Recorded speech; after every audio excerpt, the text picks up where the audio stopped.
পেহেলগামের জিহাদি হামলার ঘটনার পর বায়ুসেনার সবকটি কমান্ড থেকে রাফাল, সুখোই, তেজস ও মিগের মতো ফাইটার জেটগুলিকে সেন্ট্রাল কমান্ডে নিয়ে আসা হয়।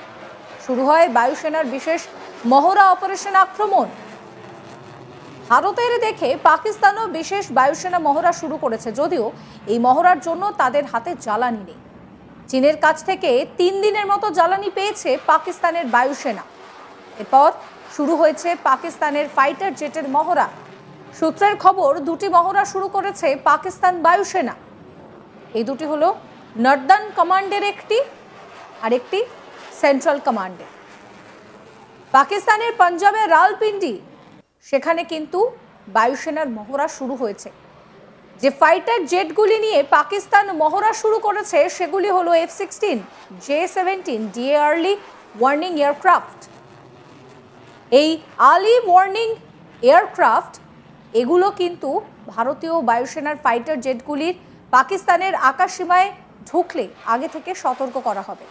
এছাড়াও মোতায়েন করা হয়েছে এয়ার ডিফেন্স সিস্টেম, যার ফলে ভারতের সুখোই, তেজস, মিগের মতো ফাইটার জেটগুলি ঢুকলে যাতে সেগুলি লক করে মিসাইল ছোড়ার চেষ্টা করবে। কিন্তু ভারতের হাতে যে অত্যাধুনিক ফাইটার জেট আছে সেগুলি পাকিস্তান ও চীনের ফাইটার জেটের চেয়ে অনেক বেশি শক্তিশালী। যেমন ভারতের হাতে থাকা রাফাল ফাইটার জেটগুলি প্রতি সেকেন্ডে 2500 বোমা নিক্ষেপ করতে পারে। এই বিষয়গুলি নিয়ে আমরা কথা বলেছিলাম ভারতীয় সেনার প্রাক্তন কর্তা কর্নেল দীপ্তাংশু চৌধুরীর সঙ্গে। তার মতামত কি এই বিষয়ে শুনুন।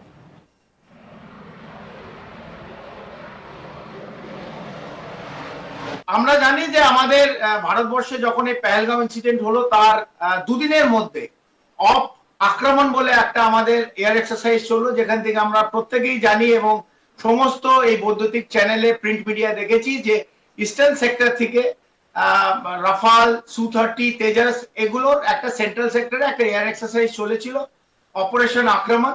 সেটা দেখে পাকিস্তানের আমি নিশ্চিত যে ঘাম বেরিয়েছে।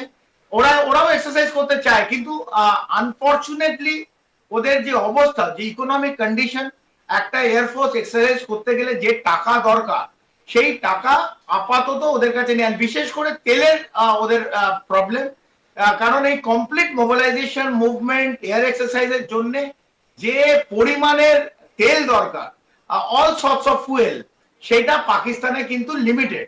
ওরা বাঁচিয়ে রেখেছে এখন যুদ্ধের জন্য। যদি অ্যাটল ভারতবর্ষ সেইভাবে করে, ওরা ভাবছে এরকম একটা যুদ্ধ হবে, তাই চায়নার কাছে ভিক্ষা ঝুলি নিয়ে গেছিল যে ওরা একটা এয়ার এক্সারসাইজ করতে গেলে, বিশেষ করে যে চাইনিজ এয়ারক্রাফট গুলো, এই চাইনিজ খেলনাগুলো আমি বলি, এই JF-10 এবং JF-17 এই খেলনাগুলো দিয়ে ওরা কয়েকটা এক্সারসাইজ করার জন্য চায়নার কাছে ভিক্ষা চেয়েছিল। এবং চায়না 3 দিনের জন্য ওদের একটা লিমিটেড 3 ডেজের জন্য অয়েল পাঠিয়েছে for this exercise for using in their aircraft.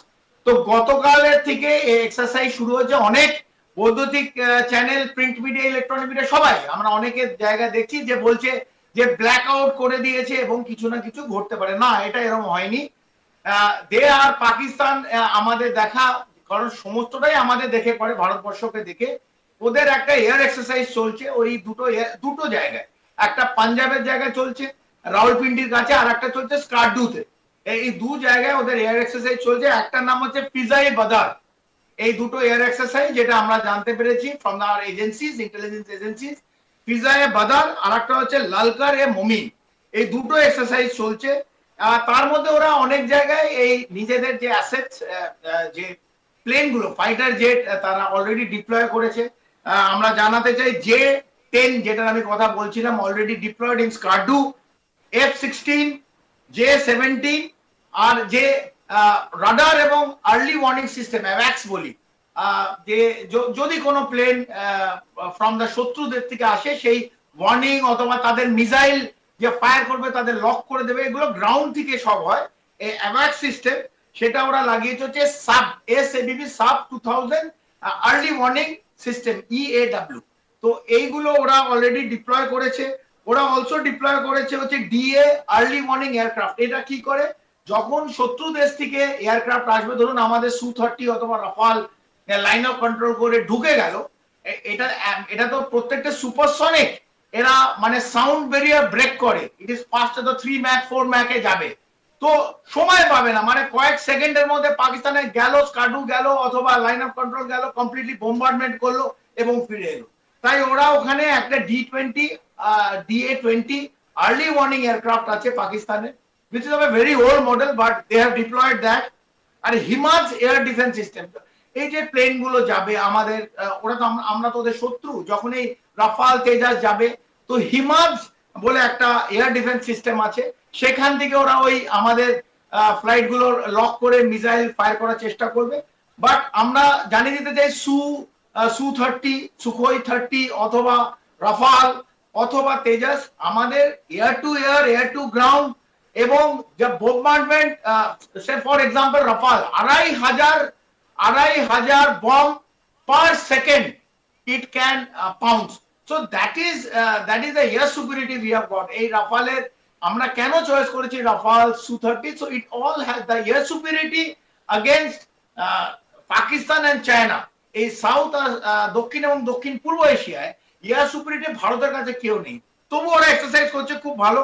China ওদের 3 দিনের জন্য তেল দিয়েছে এবং আমরা জানি স্কার্ডু এরিয়ায় কমপ্লিট এই এক্সারসাইজ চলেছে এবং কমপ্লিট ব্ল্যাকআউট হয়েছে। ওই জন্য আমরা ইসলামাবাদ, রাওয়ালপিন্ডি, স্কার্ডু এরিয়ায় হঠাৎ আমরা 7:30 8টার পর একটা অন্ধকার দেখেছি, একদম কালো। তো অনেকে ভেবেছে বোধহয় যে কিছু একটা অ্যাটাক হবে অথবা ভারত অ্যাটাক করবে বলে ওরা সব অন্ধকার করে দিচ্ছে, না, ওদের একটা এয়ার এক্সারসাইজ চলছে। যদিও 3 দিনের জন্য, তার বেশি ওদের ফিউয়েল নেই, এয়ার ফিউয়েল নেই। ওরা করুক এই যতগুলো এক্সারসাইজ আছে, কারণ এই এক্সারসাইজ করতে করতে সকালবেলা একটা J-17 ক্র্যাশ করেছে রাওয়ালপিন্ডির কাছে, সেটাও আমরা জানি, এবং পাইলট ইজেক্ট করেছে বিকজ যে ইজেকশন সিট ছিল সেটা অন্য দেশের ছিল, একটি পাশ্চাত্য দেশের ইকুইপমেন্ট ছিল বলে পাইলটের জীবনটা বেঁচে গেছে। এই J-17 চাইনিজ এয়ারক্রাফট, যেটা পাকিস্তানের এয়ারক্রাফট কোম্পানি আর চেংদু এয়ার কর্পোরেশন চায়নার, এরা দুজনে জয়েন্টলি ডেভেলপ করেছে। এটার কত লঞ্জিভিটি, এটা এয়ার ওয়ার্দিনেস আমরা জানি না, বাট আপাতত আমরা এইটুকুনি জানি যে ওরা এয়ার এক্সারসাইজ করছে। আমি বললাম কি কি ভাবে ওরা ডিপ্লয় করেছে, স্কাডুতে ডিপ্লয় হয়েছে, ওরা ইসলামাবাদে ডিপ্লয় হয়েছে, দুটো জায়গায় ওরা এয়ার এক্সারসাইজ 3 দিন করবে, আজকে দ্বিতীয় দিন এবং কালকে করে এটা শেষ করবে। ওরা তো সবসময় ভারতের মতন এক্সারসাইজ গুলো করতে পারে না, ভারতের যুদ্ধের আগে এক্সারসাইজ করতে না, ভারতের সারা বছর প্রত্যেক দিন 365 দিন বিভিন্ন সময় আমরা এক্সারসাইজ করি, আর্মিরা এক্সারসাইজ করে, এয়ারক্রাফট এক্সারসাইজ হয়, নেভাল বেসের এক্সারসাইজ হয়।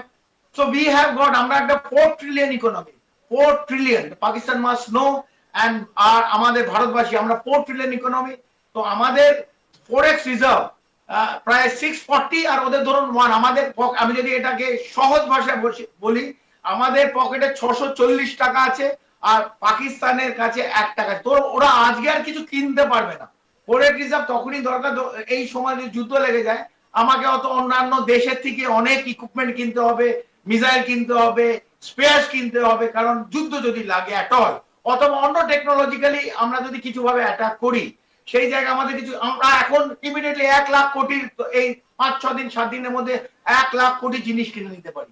সো আমাদের Bharatvarsha, that is the strength. আর পাকিস্তানের কাছে 1 টাকা আছে, 1 rupee in their pocket, forex reserve. তো ওরা ওই ধারে তুরস্ক, টার্কি অথবা চায়না থেকে কিছু নিতে পারে, ওরা ওই খেলনাগুলো নিক, বাট আমাদের সঙ্গে সেরকম ভাবে Bharatvarsha in all land, air and sea we are superior and that will be proved soon। আজ তাক বাংলাকে সঙ্গে রাখুন, সাবস্ক্রাইব করুন চ্যানেলটিকে।